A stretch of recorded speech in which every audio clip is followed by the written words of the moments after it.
Welcome to Voices of the Community, which explores critical issues facing Northern California communities. We introduce you to the voices of community thought leaders and change makers who are working on solutions that face our fellow individual community members, neighborhoods, cities, and our region.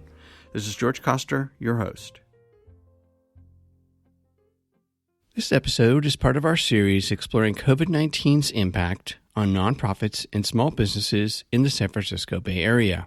Back in April of 2020, when we decided to create this ongoing series on COVID-19's impact, first on nonprofits and then on small businesses in the San Francisco Bay Area, we, like you, had no idea how long the pandemic would go on and what the health and economic impact would be in our community.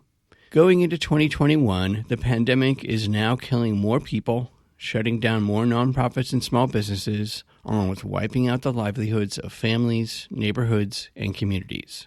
We will continue to shine a spotlight on the nonprofits and small businesses that make up the fabric of our community, along with the founders and staff who are struggling to deal with the impact of the COVID-19 pandemic on their operations, services, and sustainability until we can all get to the other side of the pandemic.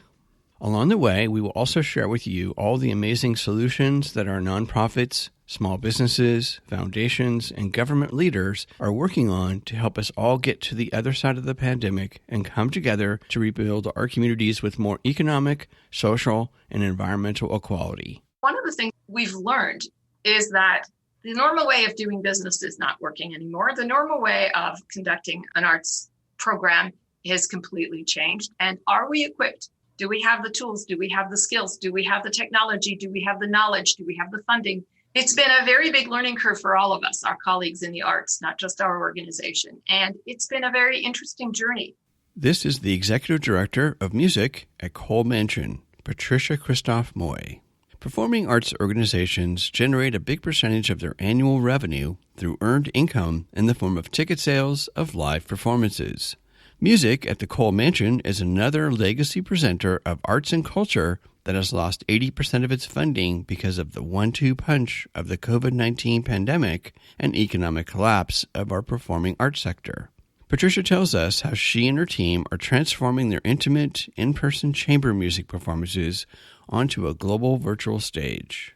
I'm joined remotely via Zoom by Patricia Kristof Moy, the Executive Director of Music at Kohl Mansion. And thanks for being here, Patricia.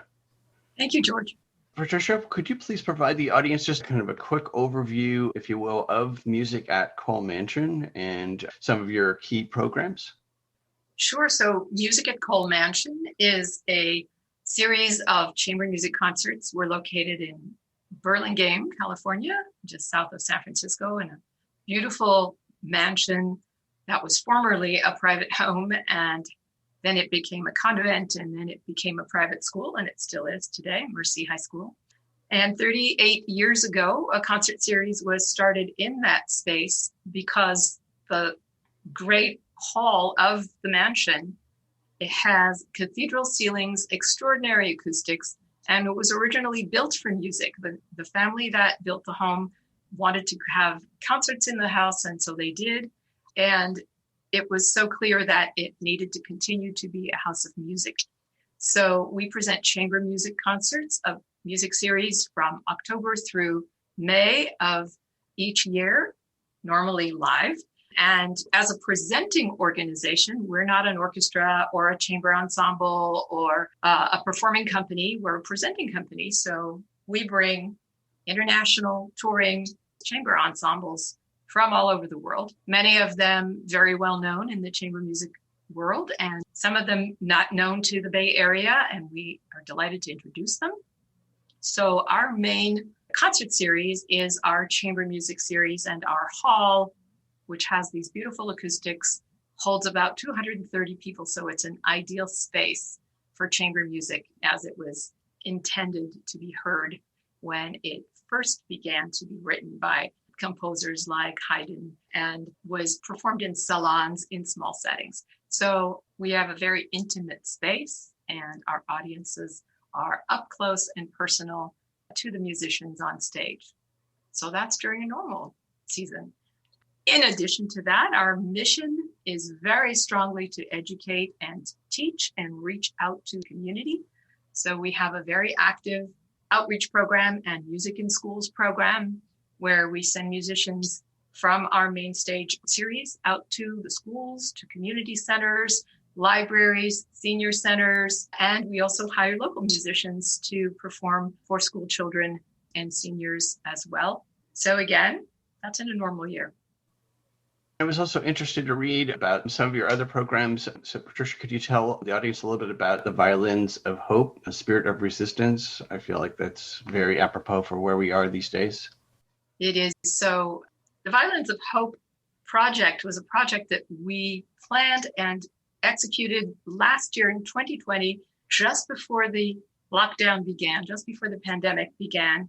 We had been planning it for 3 years. The goal of the project was multifold. We heard about these extraordinary violins of hope. They are a collection of now probably about 90 string instruments that were once played in concentration camp orchestras during World War II. We learned quite a bit about the fact that there were orchestras and music was very much a part of what was going on in those camps, not because the prisoners were so lucky and happy, but because the Nazis who were imprisoning them wanted to have culture, wanted to show the world that there was music in the camps and that they were treating prisoners well. These orchestras became sort of the way that people who could play instruments who were in these prison camps could survive. These orchestras were in many, many of the camps, in fact. Fast forward to today, this collection of instruments, which was once played in the camps, was restored, refurbished, collected from people all over the world by a father and son violin maker named Amnon and Avshalom Weinstein in Israel. And over the past 25 years, they have lovingly restored these incredible instruments, and they have now been put back into playing condition, sometimes better than they were originally, and they've been touring the world. We heard about this in about 2014 when those violins were touring to Cleveland. And we began to plan the possibility that we could bring them to the Bay Area. We were then fortunate enough to be able to secure an incredible commissioning grant from the Hewlett Foundation that enabled us to commission composer Jake Heggie, who is very well known to Bay Area audiences and international audiences as a composer of opera and song. We commissioned Jake Heggie and his librettist, Gene Shear, to compose a song cycle for the Violins of Hope. And so that began this journey of bringing the violins to the Bay Area in January of 2020. So we really got there just under the wire. Lots of years of planning. The violins came to the Bay Area, and through our collaborative programs with 42 arts organizations and cultural organizations and institutions of faith, civic organizations, we had 42 partner organizations. We were able to present over 80 programs in 8 Bay Area counties featuring the Violins of Hope, including 3 major exhibitions, 1 major exhibition in the Civic Center in the Veterans Building, which is very appropriate for this particular theme. And we were able to present concerts throughout the Bay Area, not only with Jake Heggie's fabulously beautiful piece called Intonations, Songs from the Violins of Hope, but also with artists and musicians from all different parts of the Bay Area. We had a concert called Along the Trade Route, and Along the Trade Route concerts were presented in 11 different venues in the Bay Area, and they were free. So the violins, which represented hope and represented survival and represented resistance and resilience and protest, became really a symbol. And now as we look at our current time where hope is really what we have been hanging onto, it becomes very, very relevant. We did a lot of education programming in schools and with students and families around the Violins of Hope, and about 30,000 people came to hear and see the instruments. Patricia, was that recorded so people who are watching or listening to this can go find it on YouTube or on your website? Well, fortunately, the world premiere of Jake Heggie's work, Intonations, which was held at Kohl Mansion in January of 2020, was recorded on a commercial label. And that recording will be released in January, so exactly a year from the premiere, on Pentatone Records. So it will be available for purchase. And it's a beautiful recording which features violinist Daniel Hope, interestingly enough, very appropriately named, and beautiful mezzo-soprano Sasha Cook, and a wonderful string quartet of musicians from the San Francisco Opera Orchestra. Also featured on that recording, in addition to the 40-minute song cycle, is a beautiful piece by Schubert, a beautiful quartet by Mendelssohn. So I recommend it. All played on the violins of Hope, on these beautiful instruments themselves. Thank you very much for sharing that story. That's really great. I'm going to segue back to where we are today in the midst of a pandemic and economic meltdown. And so much of what concerts are all about, especially music at the Kohl Mansion, is an intimate 200-person plus concert. Mm-hmm. How has COVID-19 impacted your operations, and what have you and your team done to proverbially pivot to deal with it? Pivot is the word du jour, isn't it? Truly. Well, of course, we were impacted. Our Violins of Hope project, which was supposed to be 8 weeks, ended up being 7 weeks. We lost 10 of the final programs of the project. The last concert we held at Kohl Mansion was on February 16th. It was part of the Violins of Hope project. And we, of course, then had to cancel March, April, and May concerts. Ordinarily, we're dark in the summer. So after canceling our last 3 months of season, we had the good fortune of being able to do some planning.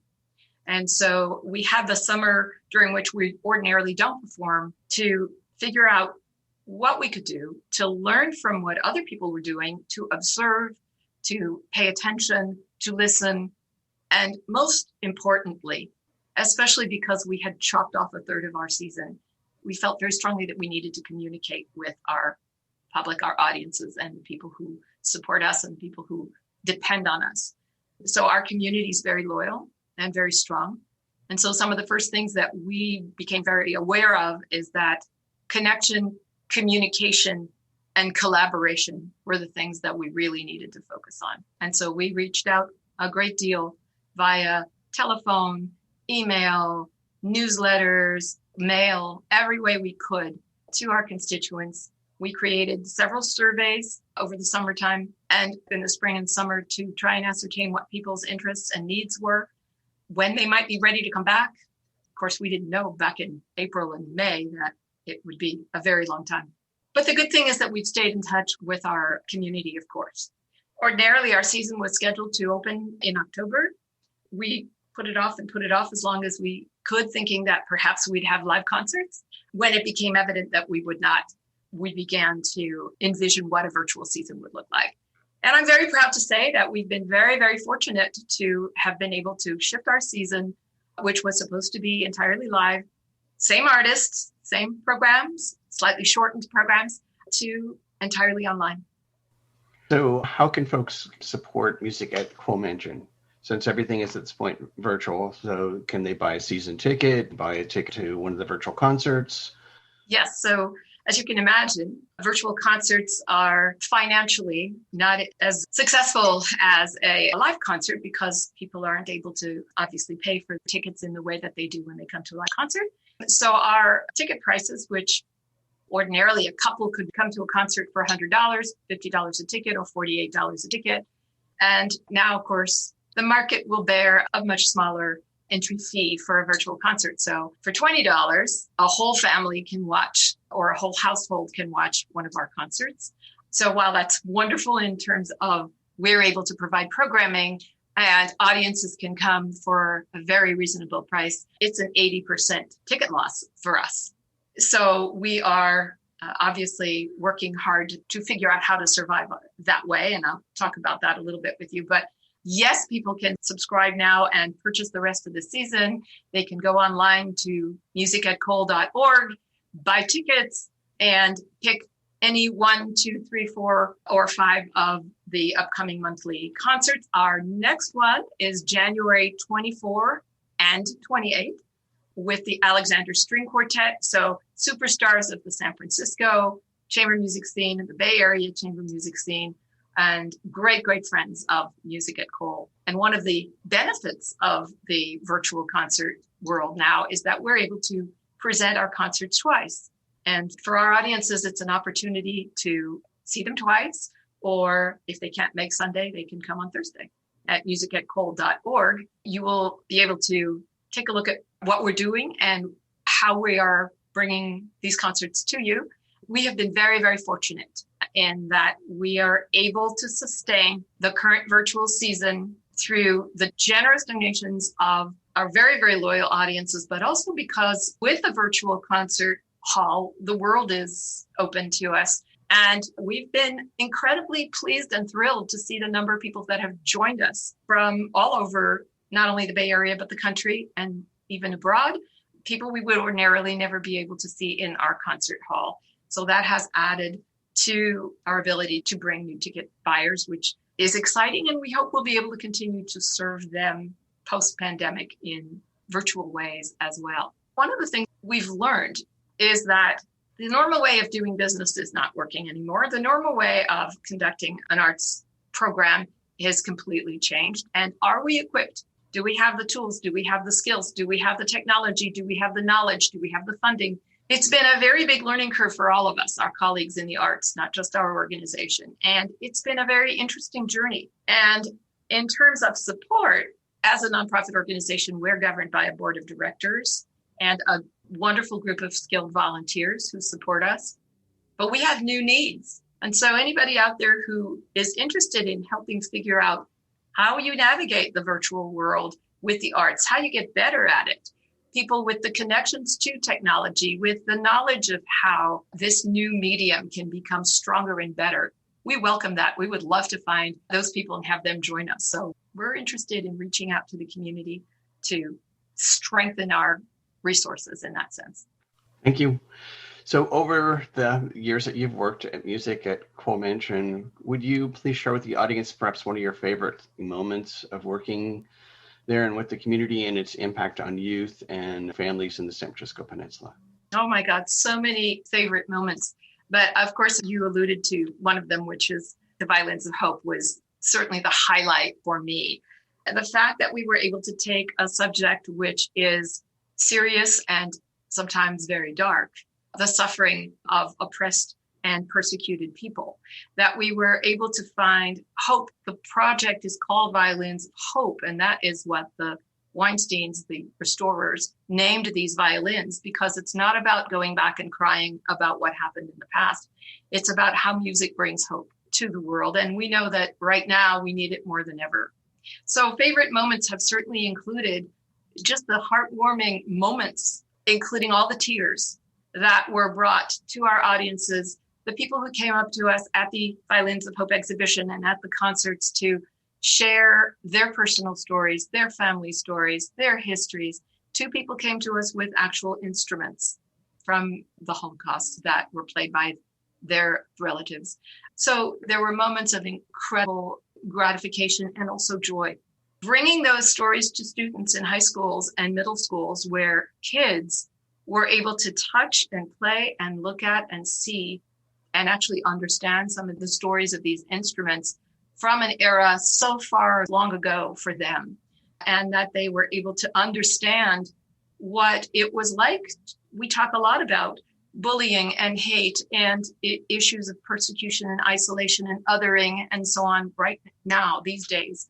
And it's a big subject in schools. So having those violins really open up some of those stories for the kids. And then there's always the joy of bringing our music to senior citizen homes and watching the faces of the residents when our young musicians begin to play. We have a young chamber musicians advanced program at Music at Kohl Mansion, which is an advanced training program for future professional musicians. They're aged 14 through 18, and they just bring smiles to everybody, but especially to these wonderful seniors in the senior homes we visit.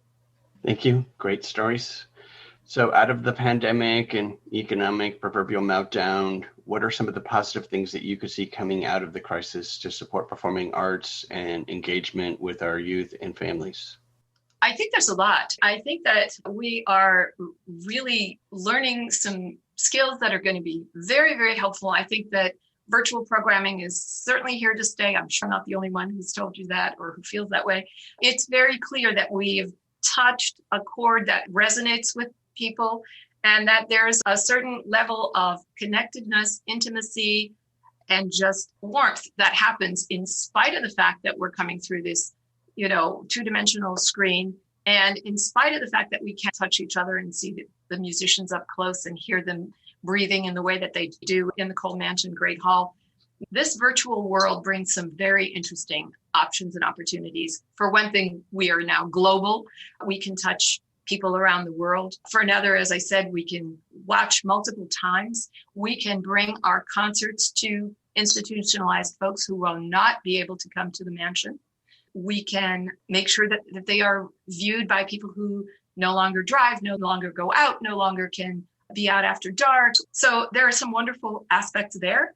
And then providing content that can be shared with schools and with school kids and with families. One of the wonderful things that I heard as feedback from our audiences to our virtual concerts is that whereas they would never bring their 5 and 8-year-old to an evening concert of chamber music where they'd have to sit quietly and not be able to breathe, they've been watching our virtual concerts with their families, and the kids have had a chance to love them and to listen and be able to talk about it and to be able to react and respond without being worried about being shushed. So that's been a wonderful thing too. Well, thank you, Patricia, for sharing the work of music at Kohl Mansion today. And we'll make sure that viewers have your contact information, website, and social media so they can follow Music at Kohl Mansion Productions and hopefully get engaged and support your mission. So please stay safe out there and healthy as we work our way through this very strange new normal. Thank you so much, George. It's such a pleasure to speak with you today. That's it for this episode of Voices of the Community. You've been listening to the voice of Patricia Kristof Moy, the Executive Director of Music at Kohl Mansion. To find out more about Music at Kohl Mansion and to support their virtual music concerts and season, go to musicatkohl.org. To purchase the Violins of Hope at Kohl Mansion album that was released on January 21st, 2021, to coincide with the upcoming International Holocaust Remembrance Day and 76th commemoration of the liberation of Auschwitz-Birkenau, please go to penatonemusic.com and search for Violins of Hope to buy and download the album. As we continue to shine a spotlight on small businesses and nonprofits through this series, we have also been sharing with you the economic impact of our arts and culture organizations on both the national and local level. For more information about the economic impact of COVID-19 on arts sector, as well as the economic impact of the arts and cultural sector on our economy, please listen to our interview with Intersection for the Arts in episode 35, where we provided more details on the economics of art and culture. We hope that you enjoyed the insights, points of view, and personal stories from the voices of changemakers and their nonprofits and small businesses featured in this series. To find out more and get engaged with the nonprofits, small businesses, and staff members featured in the series, please go to my website, georgecoster.com, and click on Voices of the Community to find links to the extended versions of these interviews and to listen to the entire series. After listening to these stories, we hope that you will consider making a donation and volunteering to provide a hand up to your fellow community members. I want to thank my associate producer, Eric Estrada, and Casey Nance at Citron Studios, along with the wonderful crew at the San Francisco Public Press and KSFP. Voices of the Community is a member of Intersection for the Arts, which allows us to offer you a tax deduction for your contributions. Please go to georgecoster.com and click on the donate link to make a donation to help us provide future shows just like this one. While you're on our website, you can enjoy our archived past shows, which feature community voices working on solutions to critical issues facing Northern California communities. And you can sign up for our newsletter to find out more about future shows, as well as shows and events from the organizations that are included in our episodes. Take us along on your next COVID walk by subscribing to Voices of the Community on Apple Podcast, Spotify, and Google Podcast, or wherever you get your podcast. You can follow us on Twitter at George Coster And we'd love to hear from you with feedback and show ideas, so send us an email to george@georgecoster.com. I'm George Coster in San Francisco, and thank you for listening.